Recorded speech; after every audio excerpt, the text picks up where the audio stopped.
All right, everyone. Good news. Trump's travel ban is going to go before the Supreme Court itself. I guess the Trump admin got tired of dicking around with the Ninth Circuit. See, the thorn in their side has been the Democrats don't have the votes in the House or the Senate to stand in Trump's way.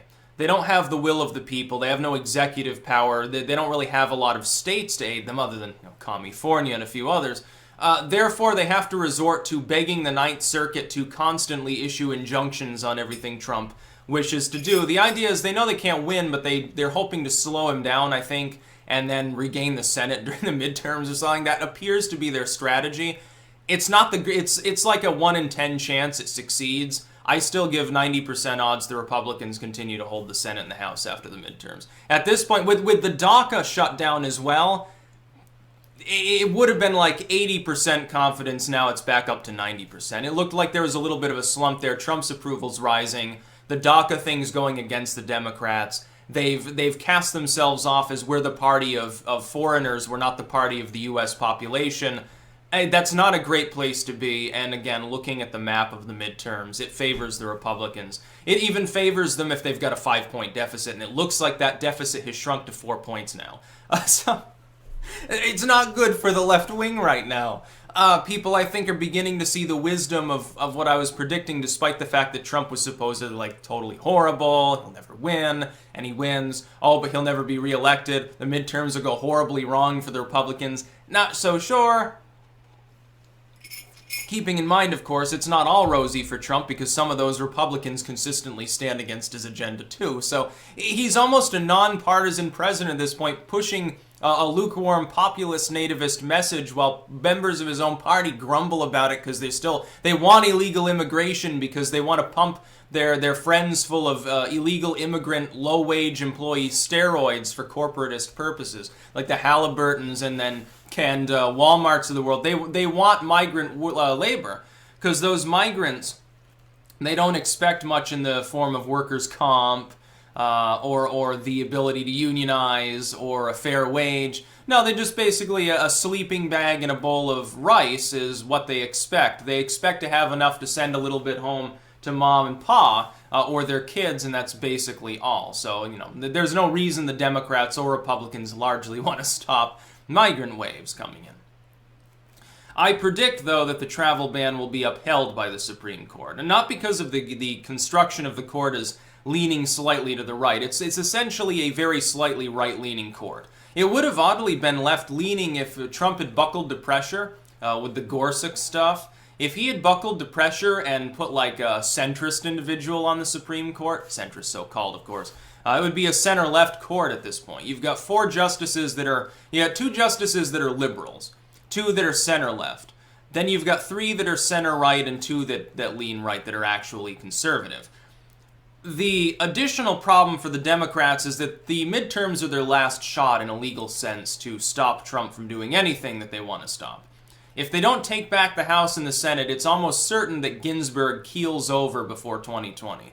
Trump is going to appoint whoever he wants. He's probably going to give the McCainites a center-right individual to replace someone far left.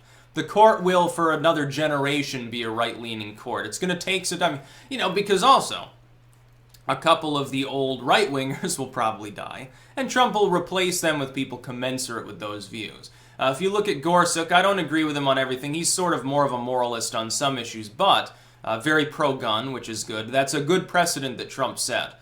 There's a reason he's got groups like the NRA very excited, which is that he's actually more pro-gun than the neocons by a fair clip. That alone gives him some brownie points, by the way, in sort of small-town America, where people are tired of their state capitals meting out bullshit laws that violate the Second Amendment, I think, at this point. Including here in Vermont. Hell, we defeated a liberal Democrat that probably in any other circumstance would have won the election, lost to a rhino neocon because their entire platform was, hey, I'm Michael Bloomberg with a vagina. It didn't work very well here, and this is hippie central. The travel ban is clearly constitutional, though.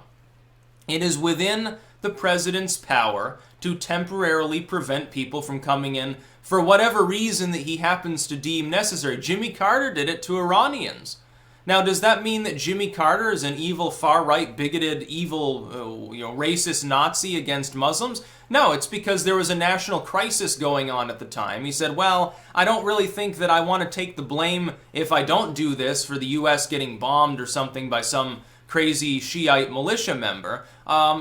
So I'm just gonna shut off the travel. I'm gonna shut off this spigot for a while. It's temporary, but it's a travel ban on a nation that's, basically 99% Islamic. Nobody said anything about Carter when he did this, by the way, and he's like the most liberal Democrat you've had in the last half century. Meanwhile, Trump does it, something that Republican and Democrat alike took for granted as a presidential power in times past. He does it all of a sudden, it's horrible and despicable. Now, a lot of people tried to cast it off early on as a Muslim ban. Then they realized that the Islamic world was bigger than the countries in the Muslim ban, so-called. Then they sort of shut up about it because people gently reminded them that they flunked geography. I did too, and I had a great time of it. I'm like, okay, so there are only 8 nations that have a Muslim majority? Now, at this point, Sweden has a Muslim majority too. He hasn't added them to the travel ban list, and there's good reason, I think, to consider adding parts of Western Europe at this point. I certainly would ban travel to and from Germany. I would declare them a failed state at this point. I'd probably let people in from Iran. I don't see many Iranians doing the Wahhabi thing because they're Shiites. Also, that is one problem I had with it when I looked at the travel ban list. A lot of these countries, it's more about the grand chessboard side in the case of the Shiite world than it is about worrying about, terrorist attacks. Because there's a big difference between how the Wahhabi sect controlled by the Saudis, a Sunni movement, sort of the ISIS Al-Qaeda nexus. Those are the groups that primarily do the suicide thing, the 9/11 thing, things of that nature. The Iranian-controlled militias are more standardized. They're more like military. They're more like guerrilla movements. They're not so much like a hide and take pot shots at a column of troops, up in Tora Bora thing. It's more like, hey, we've got an actual standing army that happens to have a regional presence in various locations thing. It doesn't operate, it seems, quite the same. Oddly enough, I think it's the Shiites that control even some of the Sunni movements in and around Israel, which could be one reason why the Israeli government's antagonistic towards the Iranians and vice versa. I think there's some bad blood in the general region, there's plenty of it to go around. But the travel ban will, I think, be upheld 5-4, or possibly 6-3. It could be unanimous in favor, but I don't think it gets struck down. There is no precedent for a president not being able to temporarily ban people from a country or countries in order to reform the process of tourism and visa on the issuance and things of that nature. It's been done before and it was never legally challenged.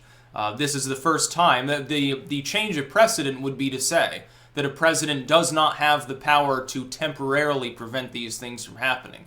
He's not saying I'm temporarily banning all Islamic immigration. He's not saying I'm temporarily banning all travel to and from the U.S. because reasons. He's saying for a certain number of nations that show significant instability and which, I guess national security advisors deem it's dangerous to allow people in from those nations for fear of terrorist attack. Temporarily, in order to solve the problem of an improper immigration system, we're going to shut off the spigot of movement from these places. It's not unlawful for the president to do that.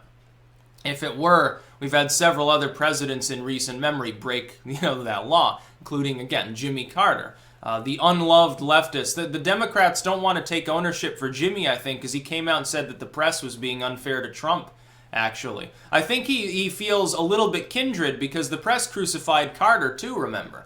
They crucified him and thought he was responsible for, the hostage in Iran situation, which he couldn't really do anything about without risking, World War III, so not exactly his fault. Or the oil prices skyrocketing because, the Middle Eastern countries decided to band together in order to raise the prices and throttle the spigot. It wasn't really his fault. The funny part is, Jimmy Carter was one of the better Democratic presidents of recent history.